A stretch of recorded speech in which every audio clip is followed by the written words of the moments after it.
আবু বক্কর সিদ্দিক নান্নু, আপনাকে দিয়ে শুরু করতে চাই। এই যে তফসিল এই সপ্তাহে ঘোষণা হবে, যেটা আমরা নির্বাচন কমিশন সেদিন প্রধান উপদেষ্টার সাথে দেখা করে যেটা বললো, অর্থাৎ আমরা ফেব্রুয়ারিতে নির্বাচন ধরে নিতেই পারি। সেই জায়গায় আপনাদের মাঠে কেমন চ্যালেঞ্জ মনে করছেন, প্রতিদ্বন্দ্বিতা কেমন হবে বলে মনে করছেন? আপনাকে ধন্যবাদ। দীর্ঘ 17 বছর পর মানুষ তাদের গণতান্ত্রিক অধিকার, ভোটের অধিকার হারিয়ে ফেলেছিল। মানুষ আশা করছে এই আগামী দিনে 2026-এ ফেব্রুয়ারিতে যে নির্বাচন হবে, সেই নির্বাচনে তারা স্বতঃস্ফূর্তভাবে তারা নির্বাচনে অংশগ্রহণ করবে। আমরা আশা করি বাংলাদেশ জাতীয়তাবাদী দল নওগাঁ যে নমিনেশন দিয়েছে, সেই প্রার্থী, নওগাঁ জেলা সদর হচ্ছে ধানের শীষের দুর্গ। এই দুর্গে হানা দেওয়ার মতো কোনো ইতিপূর্বেও দিতে পারেনি কেউ, আগামীতেও দিতে পারবে না। ভোট চুরি করে যারা তাদের নির্বাচনে জয়লাভ করেছে, কিন্তু এবার ভোট চোর আর নাই দেশে।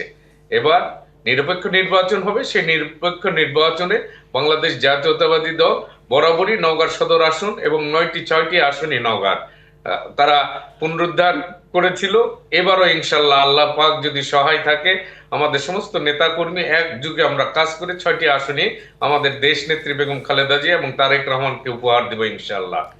নিশ্চয়ই, কিন্তু আপনাদের একসময় দীর্ঘ সময় জোট সঙ্গীত, এখন আপনাদের প্রধান প্রতিদ্বন্দ্বী জামায়াত। আওয়ামী লীগ মাঠে নেই, জাতীয় পার্টি দ্বিধান্বিত, এদিকে আবার এনসিপি পার্টির সাথে একটা জোট করেছে নতুন করে। সবকিছু মিলিয়ে কি মনে হচ্ছে? বাংলাদেশ জাতীয়তাবাদী দল বাংলাদেশের সবচাইতে বৃহৎ দল। জামাত আমাদের সাথে জোটে ছিল, তাদের স্বার্থে ছিল। আমরা তাদের জোটে নিয়েছি কিনা সেটা আমাদের নেতারাই বলতে পারবে ভালো, যেহেতু এটা কেন্দ্রের সিদ্ধান্ত ছিল। কিন্তু আমরা জামাতকে ইনশাল্লাহ কোনো প্রতিদ্বন্দ্বী, যেহেতু ওনারা অংশগ্রহণ করছেন, আমরা প্রতিদ্বন্দ্বী মনে করছি, কিন্তু আমরা কোনো ফ্যাক্টর মনে করছি না।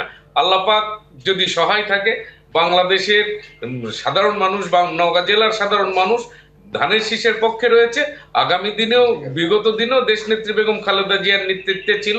এবার তারেক রহমানের নেতৃত্বে ইনশাল্লাহ নওগাঁ জেলার সমস্ত 6টি আসনের সাধারণ জনগণ তারেক রহমানের নেতৃত্বে ধানের শীষে ভোট দেবে ইনশাল্লাহ। আপনাদের 31 দফা নিয়ে আপনারা মানুষের দোরগোড়ায় পৌঁছানোর চেষ্টা করছেন। 31 দফাটাকে আসলে তৃণমূল পর্যায়ে যারা প্রান্তিক জনগোষ্ঠী আছে তারা কতটা গ্রহণ করছে বিষয়টাকে, আপনারা কতটা বোঝাতে সক্ষম হচ্ছেন, এটা নিয়ে তাদের কাছে কতটা যেতে পারছেন আপনারা? আমাদের সমস্ত নেতাকর্মী তৃণমূল পর্যায়ে, মাঠে ঘাটে, স্কুল কলেজ সমস্ত জায়গায় আমরা 31 দফা নিয়ে আমরা মাঠে কাজ করেছি।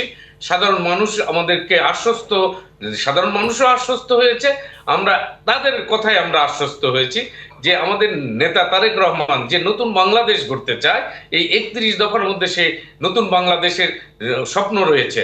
সাধারণ মানুষ সেটা সাদরে গ্রহণ করেছে। ইনশাল্লাহ আমরা এই 31 দফা দিয়ে বাংলাদেশকে, নতুন বাংলাদেশ আমাদের তারেক রহমান যে স্বপ্ন দেখাচ্ছে, আমরা সেটা ইনশাল্লাহ দল যদি ক্ষমতায় আসে, আমরা সেটা প্রতিফলন ঘটাবে ইনশাল্লাহ আমাদের নেতা। নিশ্চয়ই, আপনি থাকুন আমাদের সাথে। আবু বক্কর সিদ্দিক নান্নু, আপনার কাছে আবারও ফিরতে চাই। সেটি হচ্ছে আরেকটি প্রশ্ন আপনার কাছে পর্যায়ে রাখতে চাই। নির্বাচন আসলে আমরা দেখতে পাই আসলে মতভেদ তৈরি হয়, রাজনৈতিক মাঠে একটা মানে হানাহানি একটা পরিস্থিতি সৃষ্টি হয়, আইন শৃঙ্খলা পরিস্থিতি খুব একটা চ্যালেঞ্জ হয়ে দাঁড়ায়। সেই জায়গায় মাঠের নির্বাচনী প্রচারণে আপনাদের কোনো চ্যালেঞ্জ আছে কিনা আইন শৃঙ্খলা পরিস্থিতি জনিত? নওগাঁ একটা শান্তিপূর্ণ এলাকা। আমরা বরাবরই, আপনারা ইতিপূর্বে নওগাঁর ইতিহাস দেখবেন, নওগাঁতে আমাদের নির্বাচনী এ, হানাহানি নাই বললেই চলে। আমরা দীর্ঘদিন রাজনীতি করে আসছি। যে দলই আমরা নির্বাচন করেছি, আমরা ভ্রাতৃত্ববোধ বজায় রেখে, নিজেদের মধ্যে সহমর্মিতা বজায় রেখে আমরা নির্বাচনে অংশগ্রহণ করেছি। নওগাঁর মানুষ শান্তিপ্রিয় মানুষ। নওগাঁর মানুষ শান্তিতে থাকতে চায়, তারা শান্তিতে বসবাস করতে চায়, সহধর্ম সহমর্মিতা নিয়ে বসবাস করতে চায়। আমরা এরকম চিন্তা ভাবনা নিজেরাও করি না।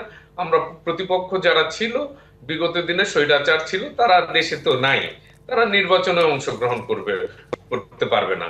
আজকে যারা আমাদের প্রতিদ্বন্দ্বী, তারাও আমাদের ভাই, তাদের সাথে আমরা নির্বাচন করব, একই সঙ্গে বসে থেকে একটু নির্বাচন করব, একই মঞ্চে দরকার হলে আমরা নির্বাচন করব। কিন্তু হিংসা বিদ্বেষে বাংলাদেশ জাতীয়তাবাদী দল রাজনীতি নিশ্চয়ই, করে না। নির্বাচনী মাঠে অনেক বিরোধ থাকবে, কিন্তু সেটা যেন মানে মাঠ পর্যন্ত না গড়ায়।